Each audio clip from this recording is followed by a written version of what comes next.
Hello, I'm Glenn Maney and I'm standing for the Alliance for Democracy and Freedom on the Southern Scotland list for the Holyrood elections. Obviously I'm English. I was born in England, but my grandparents and their forefathers were Scottish. They moved to London because my grandfather was a crane driver who went to work on the docks. I personally have lived back in Scotland for the last 20 years.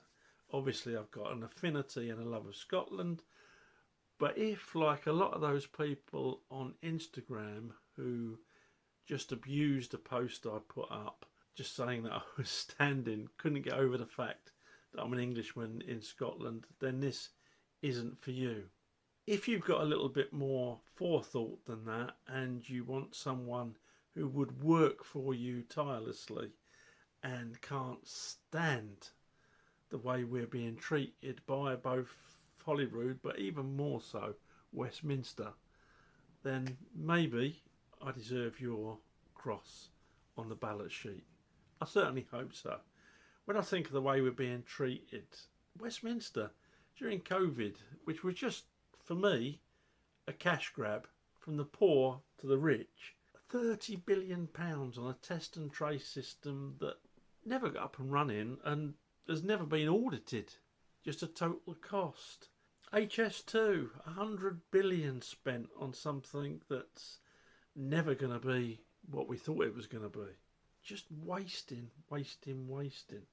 PPE procurement, friends of the rich, friends of Matt Hancock, friends of Sunak during the pandemic lockdowns, which the ADF opposed. The universal credit rollout, 15 billion for a system that's hardly more efficient than the old one was, but gave a lot of money to a lot of people who secured a lot of contracts. There's a reoccurring theme here, isn't there? Rwanda, 500 million. France, to stop the boats, 400 million. 5 billion a year currently being spent on illegal migrants who have entered the country illegally, presumably wanting to leave war-torn France behind them and presumably leaving their wives and children to fight in their war-torn countries of origin. A waste of money and time, we said no. In Holyrood, the Fergus Lee Marine ferries, originally 97 million this will cost us. Up to now, final estimated cost 350 million. Lots of money gone missing. Lots of money can't be traced. And again, we've got a reoccurring theme, haven't we? Edinburgh tram system, estimated to be 375 million. Total cost 776 million. Who's the government? Who's managing these things? Who's employing the contractors? Who's doing the due diligence? It's your money. It's my money. It's being wasted. Prestwick Airport. Oh, that's another 50 million that arguably isn't being well spent. Now let's look at another cost. DEI costs in both the civil service and private companies that receive grants from the government. 200 million a year. In the NHS, it's 150 million. How many doctors and nurses could be paid for with DEI costings? Local government, 50 million DEI initiatives. Again, lucrative contracts for DEI educators. If you're a decent person who runs a decent company and you deal with bullying in the workplace like that, why do you need all that money from the government? We're being ripped off left, right and centre. I went to park in Glasgow the other week, on street parking, £1.20 I think it was for 10 minutes. £1.20 for 10 minutes. They want your cars off the road. They want their 15-minute cities. They want you under control, under surveillance. That's why I'm standing for the Alliance for Democracy and Freedom, because I don't want that. Do you? I looked at some comparisons between 1979 and now. A short trip on the train was about £2.50 to £3. A long trip, going to the other end of the country, about £20. Try doing that now. Oh, it's 1979, it's got to be inflation. Yeah, every pound is £6.50. But I looked at fares from Glasgow to London the other day. £180, £220. First class, just under £400. I dropped someone off at the airport the other day. £7 to drop off someone who will then go in and use airport facilities, airport restaurants presumably, go into the airport shop, and I'm paying £7 to drop them off. Maybe like the Greens, they want to stop air travel. House prices, £20,000 average house price back in 1979, which should make it £130,000 now, not the £300,000 that it is. Rent's the same, 60 to 100 a month. Should be 400 to 600 by my calculations, not the average £1,500 a month, and even more in the cities, particularly London. We're being ripped off. And council tax, don't get me started. If you take the average domestic rate back in 79, we should be paying about £750 a year now. I've just got a bill that's £2,000. We're being ripped off by criminals, and there's people out there that still vote for them. There's a rape gang inquiry being turned down by these criminals. Who are they protecting and why? Energy prices. We're paying 4 times the amount of inflation from 79 to now. 4 times too much. Probably because we've sold to foreign entities who have got to pay their shareholders. You get all these reasons, Brexit, the latest war, all sorts of reasons. They're just making profit. Supermarkets, for instance, 20 to 50 million profit, 50 million being Tesco back in 1979. So that equates, by my reckoning, to between 130 and 325 million. Yeah? Do we agree on the maths? Tesco make between 2 and 3 billion profit every year while your food prices go up and you struggle. Time for it all to stop. Pubs going out of business. High street retailers going out of business. A drive for migration which isn't sustainable if we're going to have any quality of life and sustain our own quality of life.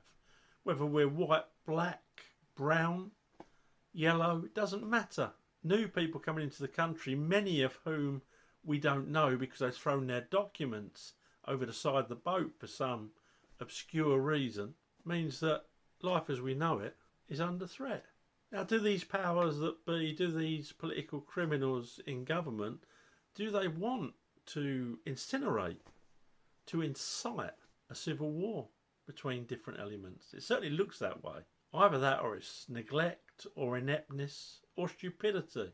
Someone said to me the other day, oh, they're allowing their future voters into the country. I wouldn't put that past them. So the ADF basically stand for fighting for you, for strong borders, for common sense. I mean, the housing market, we'd reintroduce the council right to buy scheme. The only difference between what we do and what the Conservative government did and the Labour government after it with the right to buy scheme is that we'd reinvest into social housing, build more houses with the money that we get from people who've worked hard, saved hard and have bought their own home from the council or from their local housing association. Letting people aspire to own their own home again. We'd stop ploughing money into foreign wars and put it instead into our own defences. We believe in full bodily autonomy, so if there was another mysterious disease, another pandemic, we'd be against lockdowns, we'd be against mandatory vaccinations. It should be down to you what you put in your body. If you go to the chemist and get a bottle of medicine for your baby, you want to know what's in it. And yet, what's in that? Well, I don't know. But it saves Granny. Or does it? Well, if Granny's had it, why do you need it? Go to the ADF website, have a look at what we stand for. Have a look at the policies. And if you agree with them, please give me and our other candidates your vote. And what I can promise, this Englishman who's, what, 40–50% Scottish, is to work for you. And that's all I can do, really. That's all I can promise. Put pressure on people to make your life better. And what I'd say is, if there isn't an ADF candidate in your area, think about voting for Advance UK. Very, very similar to us. Obviously a lot larger, and some great candidates right throughout Scotland. Well, thanks for watching, and yeah, for those that do vote for me, thank you so much. Bye for now.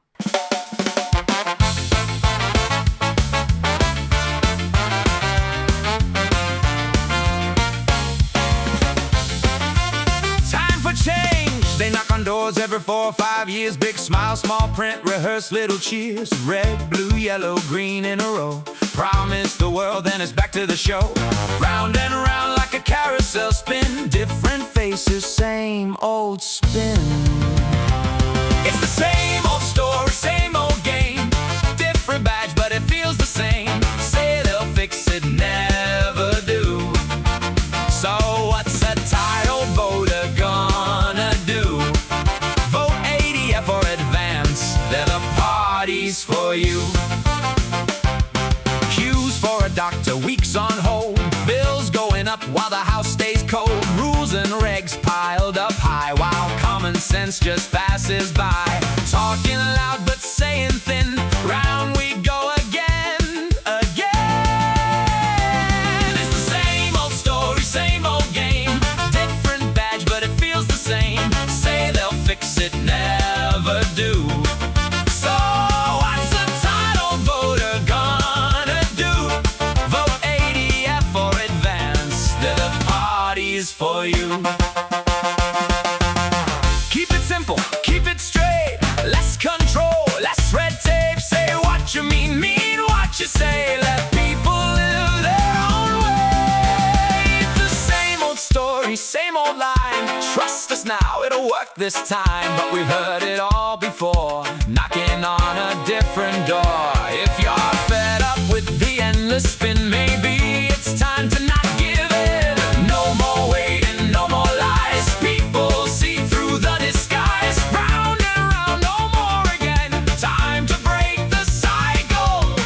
When? How about now? Vote Alliance for Democracy and Freedom. And if you can't, then vote Advance UK. Help restore Britain to great. Don't put up with the lies, the no answer debate. Vote for change. Vote with your feet.